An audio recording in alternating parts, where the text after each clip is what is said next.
कहानी के शुरू में हम एक कपल को देखते हैं। जेम्स एक राइटर था, उसने एक किताब भी लिखी थी, पर उसकी किताब पूरी तरह फ्लॉप होती है। जेम्स की बीवी बहुत अमीर थी, उसके डैड बहुत बड़े बिजनेसमैन थे, इसलिए जेम्स अपनी बीवी के पैसों पर ऐश करता था। वो दोनों एक ऐसी जगह पर छुट्टियां मनाने गए थे जिस शहर में रहने वाले लोग बहुत गरीब थे। वहाँ एक होटल था जो अमीर लोगों के लिए बनाया गया था ताकि उनको इस होटल में रखा जाए, और होटल के इर्द गिर्द इन्होंने फेंस बार भी लगाई हुई थी ताकि कोई भी इस शहर का गरीब आदमी इस होटल के अंदर न आ पाए। अब जेम्स की बीवी उसे कहती है कि मैं यहाँ पर खाना नहीं खा सकती, पास ही एक चाइनीज होटल है, मैं वहाँ पर जाकर खाना खाऊंगी, अगर तुम चाहो तो मेरे साथ आ सकते हो। जब ये अपनी बीवी के साथ जा रहा था तो ये होटल में एक आदमी को देखता है जो बाइक लेकर सब चीजें तोड़ रहा था। तभी जेम्स के पास एक लड़की आती है जिसका नाम गैबी था। जेम्स उससे पूछता है कि ये सब क्या चल रहा है। गैबी उसे बताती है ये शहर का कोई आदमी है जो होटल में घुस आया है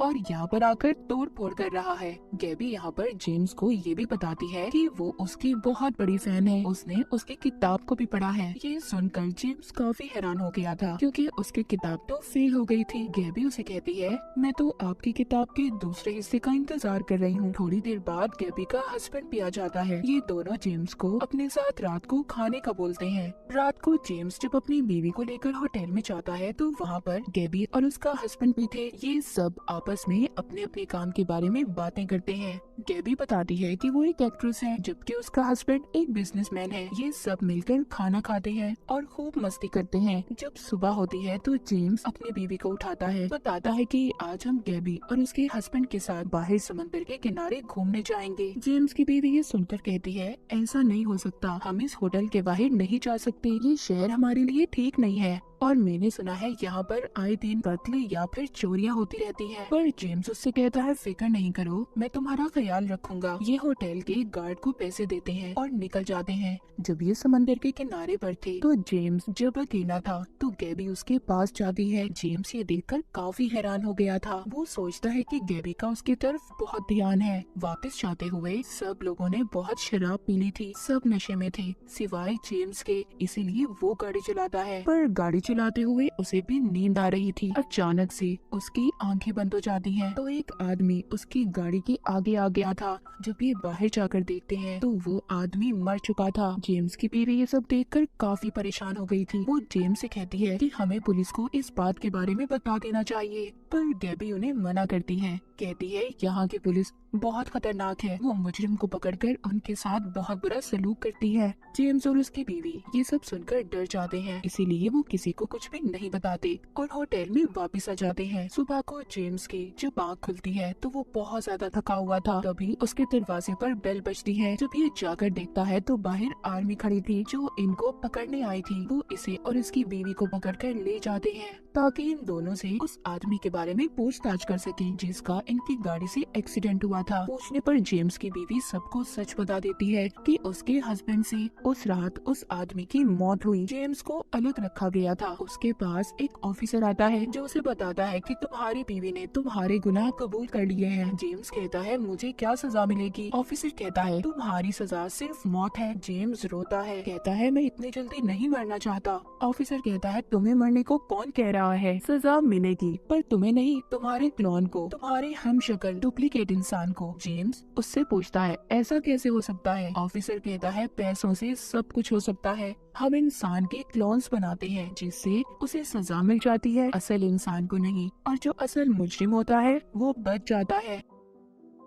ये सब बातें सुनकर ऑफिसर की जेम्स एटीएम जाता है, बहुत सारे पैसे लाकर ऑफिसर को दे देता है। फिर ये लोग जेम्स का नाप लेते हैं और उसे तैयार करके एक कमरे में भेज दिया जाता है जहाँ पर एक अलग तरह का लिक्विड था जो वो बढ़ने लगता है तो उसका एक क्लोन तैयार हो जाता है। जेम्स की जब आंखें खुलती हैं तो उसके सामने उसकी बीवी थी जो उसको बता रही थी कि तुम्हारा क्लोन बन गया है जो बिल्कुल तुम्हारी तरह लगता है। अब ये उसे अपने साथ ले जाती है जहाँ पर जेम्स का मेरा क्लोन था। जेम्स अपने ही जैसे इंसान यानी कि अपने हमशक्ल को देखकर हैरान था, जो बिल्कुल उसकी तरह था। वो बोल सकता था, सांस ले सकता था। अब जेम्स के क्लोन को सजा दी जानी थी, जहाँ पर सब लोग जमा थे जो उसकी सजा को देखने आए थे। सजा उस आदमी के बेटे ने देनी थी जिसको जेम्स ने मारा था। वो बच्चा आकर जेम्स के क्लोन को मार देता है। इस तरह असल जेम्स के सर से खून माफ हो गया था। जेम्स अब ये सोचता है ऐसा क्या है इस शहर में, कैसे हो सकता है ऐसा। जब ये वापस होटल जाकर अपना सामान पैक करते हैं, क्योंकि जेम्स की बीवी अब यहाँ पर रहना नहीं चाहती थी। वो इन सब बातों से डर चुकी थी, मगर तब जेम्स का पासपोर्ट नहीं मिलता। वो होटल की काउंटर लेडी के पास जाता है और कहता है, क्या मेरा पासपोर्ट आपके पास है? वो कहती है नहीं, पर हाँ, जब तक आपका पासपोर्ट नहीं मिल जाता मैं आपकी ट्रिप को एक हफ्ते और बढ़ा सकती हूँ। जेम्स उसे हाँ बोलकर चला जाता है। तभी वहाँ पर गैबी आती है जो जेम्स से बात करना चाहती थी, पर जेम्स उसकी बात सुनने को तैयार नहीं था। खैर गैबी के बहुत कहने पर वो बैठकर अब उसकी बात सुनता है। गैबी बताती है कि मेरे हस्बैंड की कंपनी का काम चल रहा था, तो इसी दौरान दो आदमी एक हादसे की वजह से मारे गए। उनकी मौत का इल्जाम मेरे हस्बैंड के सर पर लगा, उन्हें पकड़ लिया गया और मौत की सजा मिली। तभी हमें यहाँ पर ये बात पता चली कि अगर यहाँ की गवर्नमेंट को पैसे दें तो वो मुजरिम के क्लोन बना देती है, जो सजा क्लोन को मिलती है और असल मुजरिम रिहा हो जाता है। गैबी कहती है हमारे जैसे और भी बहुत से लोग हैं जिनके साथ ये सब कुछ हो चुका है। अब वो जेम्स को अपने साथ लेकर जाती है और उन लोगों से मिलवाती है। इनका एक छोटा सा ग्रुप था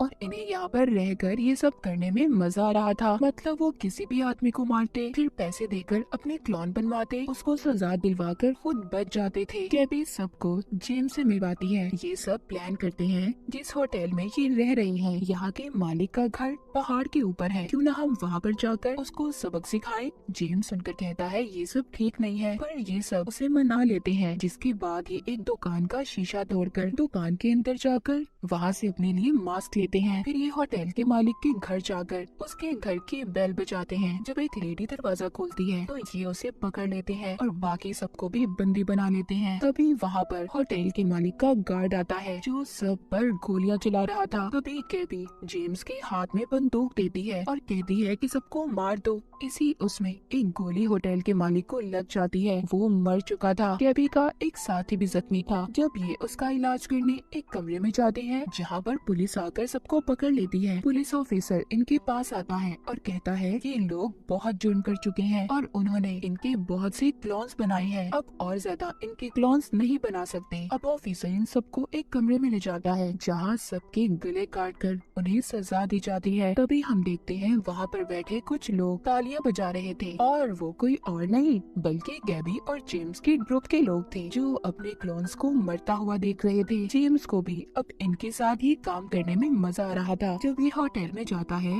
तो इसकी बीवी से कहती है मैं यहाँ पर और देर नहीं रह सकती, मैं जा रही हूँ यहाँ से। जेम्स कहता है ठीक है, तुम जाना चाहती हो तो जाओ, पर मैं नहीं जाना चाहता। जेम्स की बीवी को उसका बर्ताव बुरा लग रहा था, इसीलिए वो इसे छोड़कर चली जाती है। जेम्स अब गैबी के पास जाता है और कहता है कि मेरी बीवी मुझे छोड़कर चली गई। गैबी उसे कहती है तुम फिक्र नहीं करो, तुम्हारे साथ मैं हूँ। फिर ये इसी कमरे में ले जाती है और खास किस्म की दवाई देती है जिसमें नशा था। जेम्स को भी गैबी के ग्रुप के साथ रहकर लोगों को मारकर मजा आने लगा था। एक दिन ये प्लान करते हैं कि पुलिस ऑफिसर को अगवा करके उसे मार देंगे। ये ऐसा ही करते हैं, पुलिस स्टेशन जाकर ऑफिसर को अगवा करते हैं और फिर जेम्स को कहते हैं कि वो सबसे पहले उसे मारे। जेम्स वो ही नशा सूंघता है जिससे वो अपने आप को बहुत ताकतवर समझ रहा था।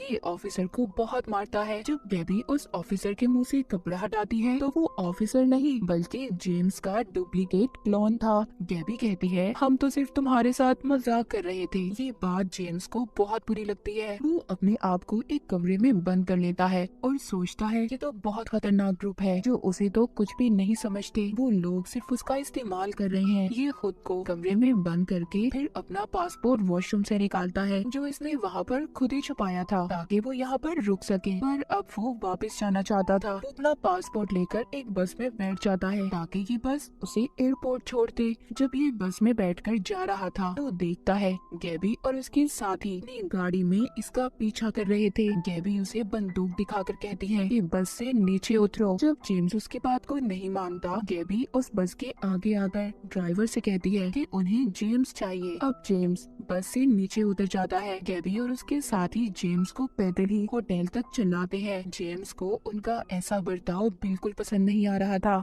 वो अब ये सोच रहा था कि काश वो अपनी बीवी के साथ ही चला जाता। जब ये यहाँ से भागने की कोशिश करता है तो गैबी गोली चला देती है। गोली जेम्स के पाँव पर जाकर लगती है, जिससे वो जख्मी हो गया था। उसे जंगल में भागते भागते रात हो गई थी। तभी उसे एक घर नजर आता है। वहाँ पर दो लेडीज इसे देखती हैं और जेम्स को अपने घर ले जाकर इसका इलाज करती हैं। जब इसको होश आता है तो ये फिर से बाहर जाता है, जहाँ पर गैबी का पूरा ग्रुप इसका इंतजार कर रहा था। गैबी से कहती है कि आज तुम्हारा इम्तिहान है कि तुम कितने बहादुर हो। तुम्हारी लड़ाई यहाँ पर एक डॉग से होने वाली है। अगर तुमने उसे मार दिया तो हम समझेंगे तुम बहुत बहादुर हो। यहाँ पर ये जेम्स के डॉग का डुप्लीकेट लाए थे, पर जेम्स अपने ही डॉग को मारना नहीं चाहता था। वो इसके हाथ में चाकू भी देते हैं। अब जेम्स को ना चाहते हुए भी अपने ही डॉग को मारना पड़ता है और फिर बहुत रोता है। ये लोग बताते हैं कि ये सिर्फ तुम्हारे डॉग का डुप्लीकेट था। गैबी आकर इसको चुप करवाती है। दिखने में ऐसा था कि जैसे वो एक बच्चे को चुप करवा रही हो। जिसके बाद हमें दिखाया जाता है जेम्स अपनी बीवी को फोन करके माफी मांगता है और कहता है प्लीज मुझे माफ कर दो, मैं तुम्हारे पास वापस आ रहा हूँ। छुट्टियाँ खत्म हो गई थी। सब लोग अपने घर जाने के लिए निकल गए थे। ये सब एक दूसरे से बात कर रहे थे कि उनकी छुट्टियाँ कैसी रही, पर जेम्स किसी से बात नहीं कर रहा था। फिर ये सभी एयरपोर्ट पर जाकर अपनी अपनी फ्लाइट्स पकड़कर चले जाते हैं। पर तभी हम जेम्स को देखते हैं जो अभी भी यही एयरपोर्ट पर था। वो अपनी गाड़ी पकड़ता है और वापस से होटल में चला जाता है। कहानी के आखिर में हमें दिखाया जाता है कि वो अकेला ही बैठा होटल में बारिश के मजे ले रहा था। उसे देखकर ऐसा लगता था कि उसे इस शहर, इस होटल में मजा आने लगा था। जेम्स शायद अभी भी इन सदमों में था कि उसके साथ ये सब कुछ हुआ क्या था। तो ये कहानी एक ऐसे शहर के बारे में थी जहाँ पर अगर कोई इंसान गुनाह करता तो उसको उसके गुनाह के मुताबिक सजा दी जाती थी। पर अमीर लोग पैसे से अपने क्लोन्स बनवाकर सजा को माफ करवा लेते थे। जहाँ पर हमें ये भी बताया गया है कि अगर इंसान के पास पैसा हो तो वो क्या कुछ नहीं कर सकता, अपने बड़े से बड़ा गुनाह भी माफ करवा सकता है, जैसा जेम्स ने किया था। और इसी के साथ ये कहानी यहीं पर खत्म हो जाती है।